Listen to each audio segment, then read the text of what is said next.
Hello everybody, welcome to grade 12 economics unit 4 part 4 of 1. In today's tutorial we are going to discuss about the macroeconomic and policy instruments. This topic is an important, again, and it is an interesting topic, and it is the backbone of the macroeconomics. At the end of this topic, I hope you will get an important concept on the macroeconomic policy instruments. In order to get more new video, please don't forget to subscribe Dorii Tube channel. Kam jirtu maatii Dorii Tube channel kan taatan nageenyi keenya bakka jirtanitti isin dhaqqabu. Kun barnoota economicsii kutaa 12ffaa boqonnaa 4 marsaa isa tokkoffaati. Mata-dureen barnoota keenya irraa macroeconomic policy instruments yaa. Macroeconomic policy instrumentiin kun barnoota economicsii keessatti isa baay'ee barbaachisaa kan ta'edha. Akkasumas mata-duree baay'ee namatti toludha. Kanaaf duuba bu'aatii wantoota asirratti tuutoriyaalii kanarratti dubbatamu akkuma yeroo darbetti seeraan hubachuu, nootii mataa keessanii irraa baafachuu, gaafilee yoo qabaattan gaafii keessan komentii jalatti barreessu. Dorii Tube channel kun immoo akka guddatu, akka iddoo guddaa gahee YouTube channel irratti dorgomaa cimaa akka ta'u gargaarsi keessan itti fufuu qaba. Subscribe gochuun dagatinaani. Subscribe gochuuf immoo akkan kanaan dura isinitti dirqama emailii qabaachuu qabdu. Emailii keessan immoo banaa. Kanaaf kallattumaan gara barnoota keenya har'aatti dabarra.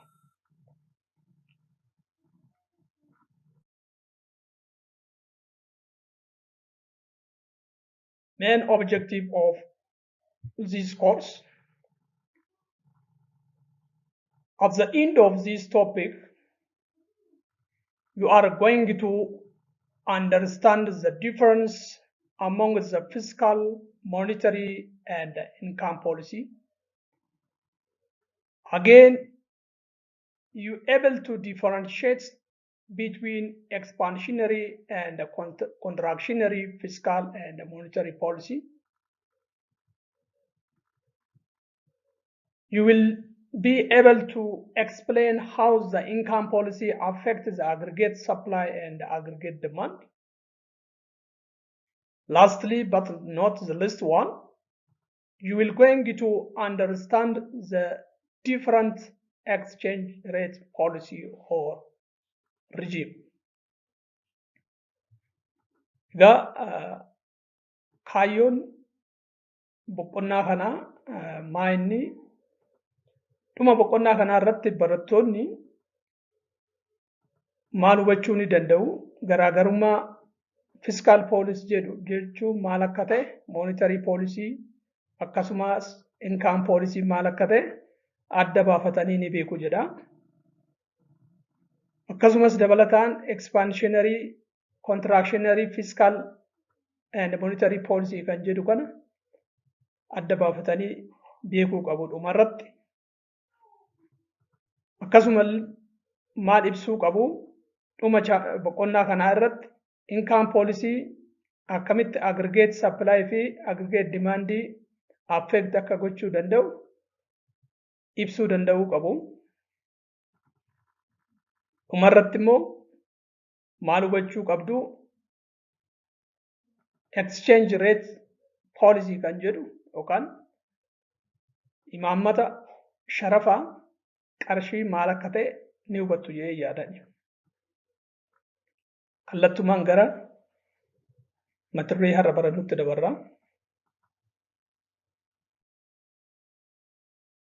Introduction. Every economy aims to achieving the well-defined target for national income and the output. That means any or every economic of the country is what aim or target to what achieving the well-defined the target is for the national income as well as the national output. Again, striving for full employment, price stability, and income as well as what? The wealthy equality. This is the aim or the objective of what? Every country's economy. Achieving well-defined the national income and output. Again, full employment, price stability, income, and what? The wealthy equality. But there is some question how we can achieve those objectives. The first question is how do the governments plan to achieve their targets and overcome the obstacles? What kind of the macroeconomic policy do they adopt? How do this policy work? This is the question.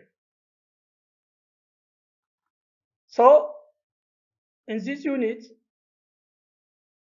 it provides what? Introductory level to answer the question about the economic policies, such as these questions. It explores various types of policies for controlling economic aggregates and explain how they work to increase output and stabilize the economy. Dinagdeen biyyoota kamiyyuu kaayyoon isaa tokkoffaa maal?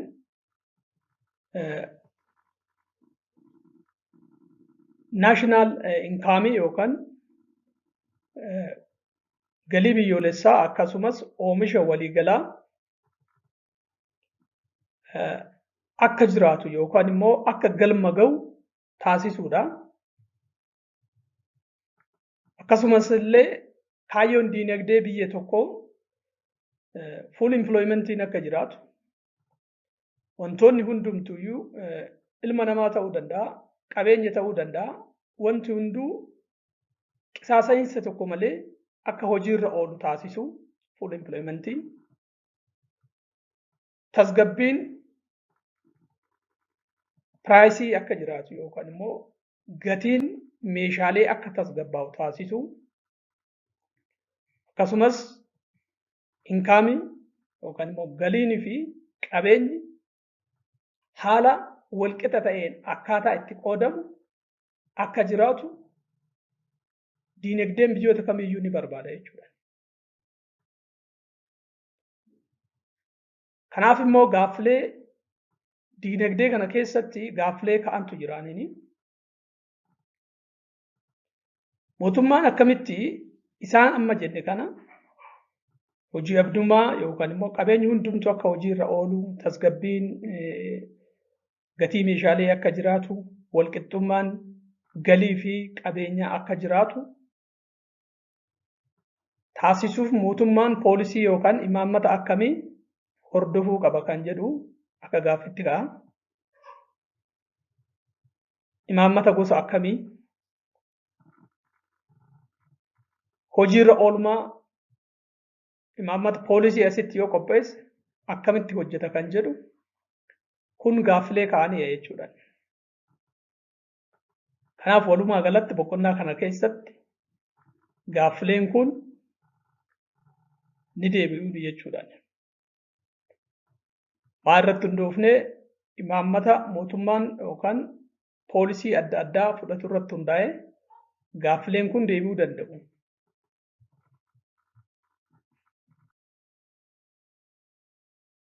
Definition and the type of the macroeconomic policy. Macroeconomic analysis examines the economy's behavior as a whole, including the outputs, income, employment, and price level. This is what is the obvious what we defined already in the introduction part, chapter 1, about the macroeconomics. As we define, the macroeconomics is what? It is a branch of the economics, which is the study of what? The economy as a whole, or the aggregate what? The sum of the economy as a general. And the main concern of what? The macroeconomics is the total output or national output, total income or national income, total employment, and the general price. This is the concern of what? The macroeconomics. To improve these variables, countries adopt various macroeconomic policies. To overcome the problem of those variables, different countries' government adopt different types of macroeconomic policy. These policies vary depending on the economy and its condition. It means that it's different. The macroeconomic policy is different from country to country. It is not the same all over the world. It's depending on what the economy of that country. It is different from one country to another. Let's say the macroeconomic policy that the Ethiopian government undertake is maybe different from another country's government policy undertake. It depends on the situation or the trend of the economy of that country.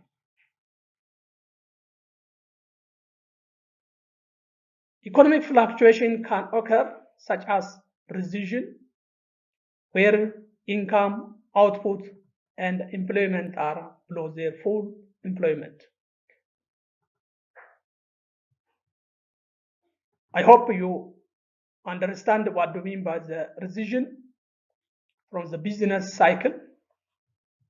Recession means when the economy is what? Move up and down. Just like sometimes the economy reaches the maximum, then it started to decline. This is the recession. And then it started to recover itself. Reach it is the boom again. Then it started to decline.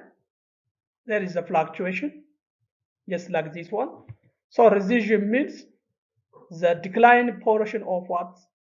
The economy, this one. Recession of the economy means the downfall of the economy, this portion. During what? The recession or the decrease, the economic activity, the income level is decreased, the amount of the output is also decreased, the amount of the employment is also decreased, and all of them become what? Below the full employment or full potential. So this lead or cause to what? Increasing unemployment and excess capital stock. This can result in inflation. That means increasing unemployment, excess capital stock cause what? The inflation. the rising of the general price of goods and service. Increasing the inflation means, again, it causes the economic instability, just like this one. Economy is what? Move up and down regularly with the high amplitude. So the up and down movement of this economy disturb what? The free market economies. In order to overcome such types of the problems, the macroeconomic policy is what? Needed. Egaa hiika macroeconomy fi gosoota macroeconomic policy kan jedhuwa. Macroeconomy already ilaalleera. Waa'ee dinagdee waliigala kan qo'atu jenneerrani. Economy as a whole, as a general, as the aggregate jenneera. Waa'ee dinagdee waliigala kan qo'atu macroeconomy jedhama. Akka micro miti. Microon individual behavior yaani inni qo'atu. Macroeconomy garuu economy as a whole yookaan immoo dinagdee waliigala totaal isaa ida'ama isaa waliigalaa kan qo'atudha macroeconomy. Fakkeenyaaf oomisha waliigalaa, galii biyyattiin argattu kan waliigalaa, waa'ee namoota qacaramanii kan waliigalaa, gatii meeshaalee waliigalaa qo'ata macroeconomy jechuudha. Kanaaf vaarabiloota kana immoo akka isaan fooyya'an, akka haala gaariirra akka isaan turan yookaan akka tasgabbii qabaatan taasisuuf biyyoonni garaagaraa macroeconomy policy adda addaa qopheeffatuuni. Imaammata macroeconomy adda addaa qopheeffatuuni. Kanaaf imaammanni macroeconomy policy kun addunyaa irratti yookaan biyyoota hunda irratti wal fakkaataa miti. Biyya tokkorraa biyya biraatti maayinni garaagarummaa qaba jechuudha. Maa irratti hundaa'e? Haala dinagdee biyya sanaa irratti hundaa'e. Imaammanni mootummaan biyyi tokko fudhatu kan biyya biraarraa gargare. Imaammata mootummaan Itoophiyaa fudhatu kan biyyoota biraarraa gargare. Wal fakkaataa miti. Kanaaf economic fluctuationiin immoo kan inni uumamu fakkeenyaaf isa kana jechuudha. Yeroo dinagdeen olii fi gadi utaalu maal fidaa? Recessionii han jedhamudha. Waa'ee kana baranne irrani business cycle boqonnaa darbee irratti barattaniiru. Recession jechuun paartii dinagdee yeroo dinagdeen maal ta'u gadi kufu jechuudhaani.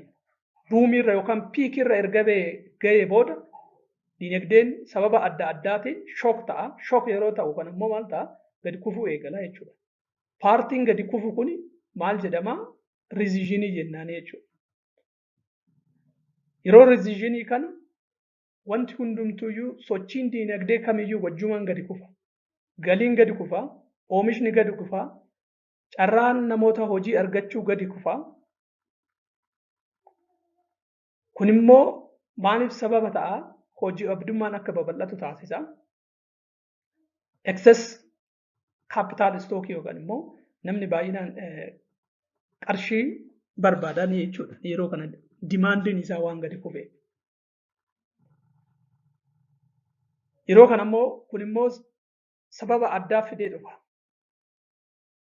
Qaala'insi jireenyaa akka ofu taasisa.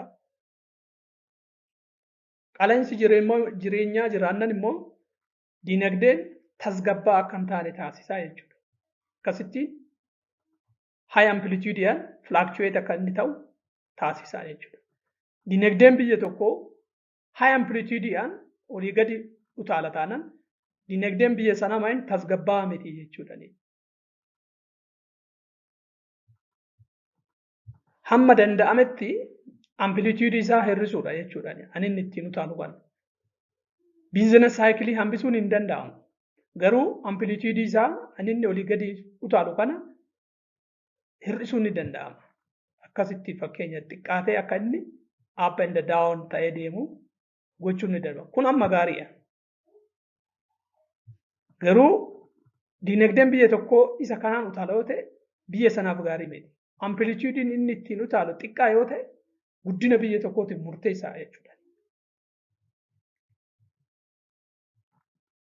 Kanaaf economic instability'n jira immoo taanaan kun immoo maal godhaa gabaan bilisaa akka jeeqamu taasisaa.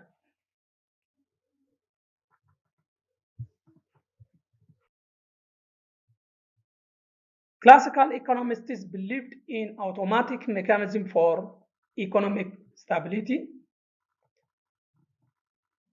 but the Great Depression 1930s showed a need for government intervention. We already discussed this one about the classical economist views. This is the oldest economics thought. The classical economists believe that the market is what self-correcting. There is no need of external force. The market check itself without what? External force. They assume that. But this assumption is failed during what? During the 1930s, during the period of the Great Depression. As I told you last time, this is the first in the world, in the history of the world, this is the first, the downfall of the world economy. So the classical economics do not solve this, the downfall of the world economy during this period. So there is another school of thought is emerged, such as the Keynesian economics is become what? The well-known during the 1930s. And as you remember, the Keynesian economists advocated that what? The government intervention. They encourage the involvement of the hand of the government in the economy in order to overcome what? The downfall of the economy.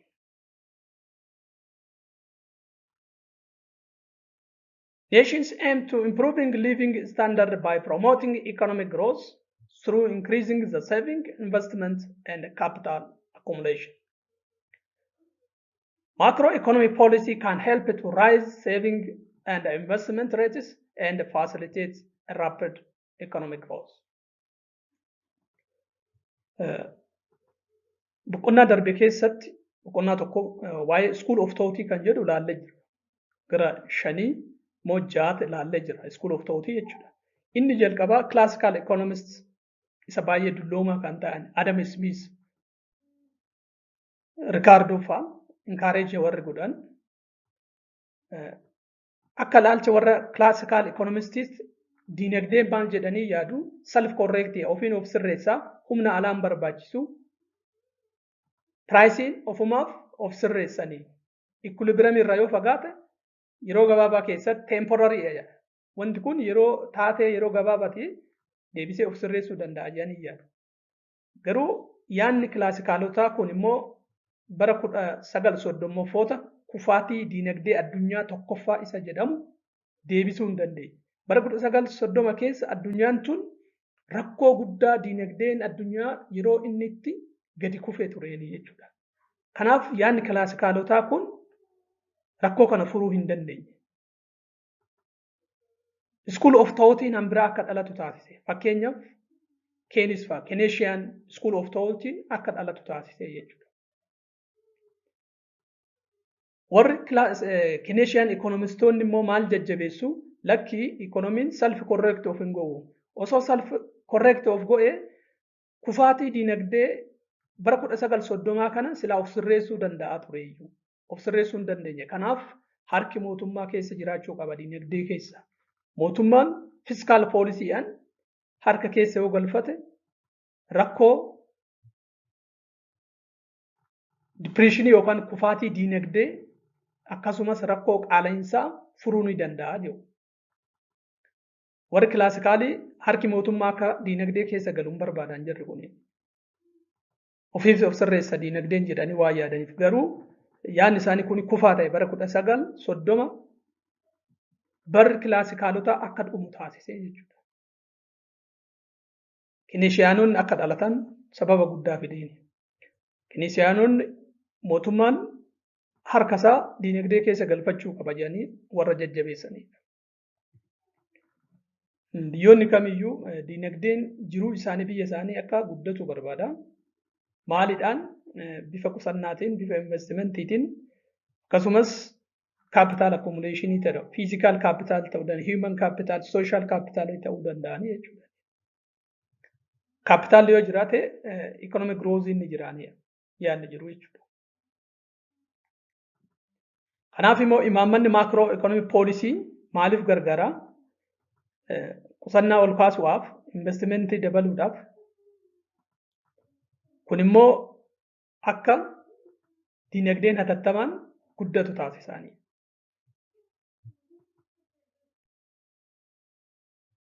General objective of macroeconomic policy. The first one is maximum feasible output, which means that producing goods and services at the highest possible level. This is the first objective of the macroeconomics, maximum feasible output. The second one is high economic growth. It means pursuing sustained increasing in overall output and the income. Achieving of what the high economic growth is the second objective of macroeconomics. The third objective of the macroeconomics is full employment.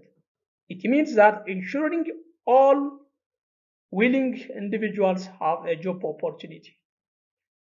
This full employment, it belongs to not only human beings, but all resources must be fully employed, fully utilized, without any extravagance, without any overusage, again, without any underusage. If the resources are used effectively and efficiently, it belongs to what? Full employment.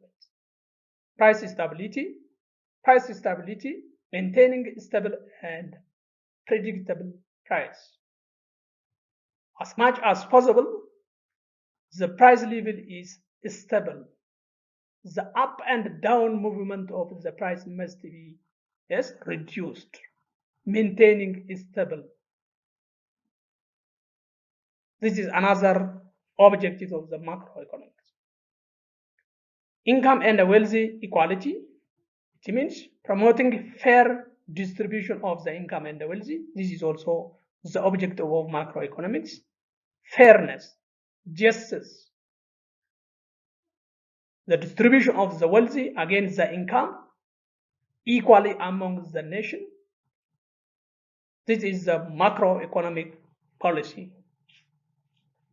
Lastly, but not the least one, healthy balance of the payment, especially on the area of import and export, maintaining stability in the international trade and financial transaction. Healthy balance of payment without what?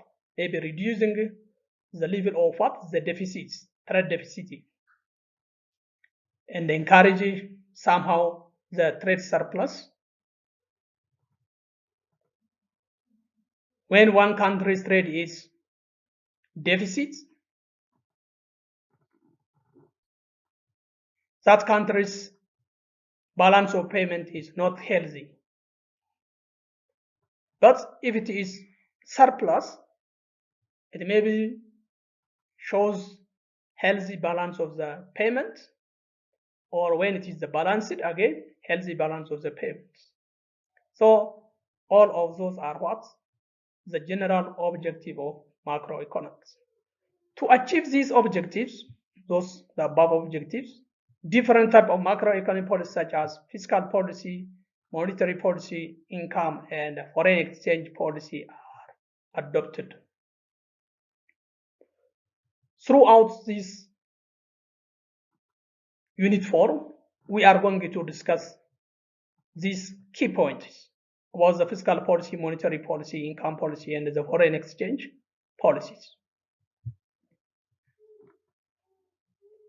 Kaayyoo macroeconomic policy maal inni kan jedhu kaayyoon isaa inni tokkoffaan maximum feasible output. Feasible output kan jennu meeshaaleen fi tajaajiloonni hamma danda'ameen haala gahaan akka oomishan taasisuudha jechuudha. Hirrinni osoo hin jiraanne haala gahaa ta'eetiin meeshaaleenis tajaajillis akka jiraatu taasisuudha. Inni biraa diinagdeen akka guddatu taasisuudha. High economic growth diinagdeen akka guddatu taasisuudha. Full employment yoo jennu immoo qabeenyi nuti qabnu humna namaa ta'uu danda'a. Physical resource ta'uu danda'a.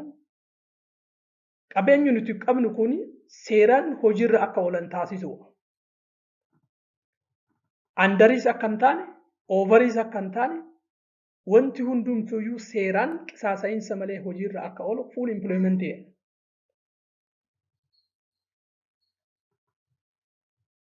Inni biraa gatii meeshaalee tasgabbeessuudha. Kaayyoon macroeconomics gatiin meeshaalee gabaa irratti akka tasgabba'an taasisuudha jechuudha. Ittaanee waa'ee qoodinsa galii fi qoodinsi qabeenyaa walqixaan akka qoodamu ammas taasisuudha. Fair bifa ta'eetiin. Qoodinsi kun discriminationii tokko yookaan immoo dhiibbaa tokko malee namoota ija tokkoon laalame yookaan biyya tokko keessatti qoodinsi galii, qoodinsi qabeenyaa bifa walqixa ta'een akka jiraatu macroeconomicsiin kaayyoo isaa ta'e jechuudha.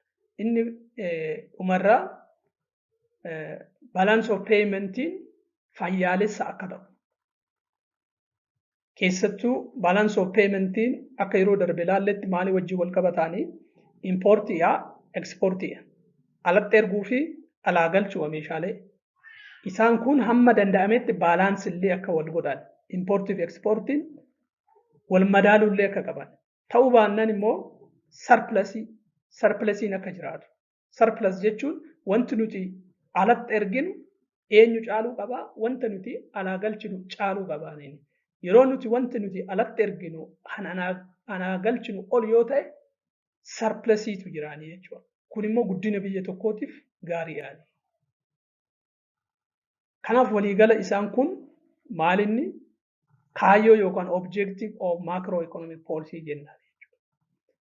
Kaayyoo kana immoo galmaan gahuudhaaf waan asitti yaadne kana asitti galmaan gahuuf maal barbaachisaa? Macroeconomic policy barbaachisaa. Imaammata macroeconomy qopheessuun dirqama ta'a jechuudha. Isaan kunis eenyuunni fiscal policy. Fiscal policy akkuma yeroo darbe isinitti bal'inaan ilaalla gara fuulduraatti waa'ee maalii qo'ata? Waa'ee baasii mootummaa fi galii mootummaa qo'ata. Government expenditure and government revenue or tax. Monetary policy immoo maal qo'ata? Waa'ee dhiyeessii qarshii fi dhala qarshii interest rate qo'ata. It studies about the money supply and the interest rates, the monetary policy.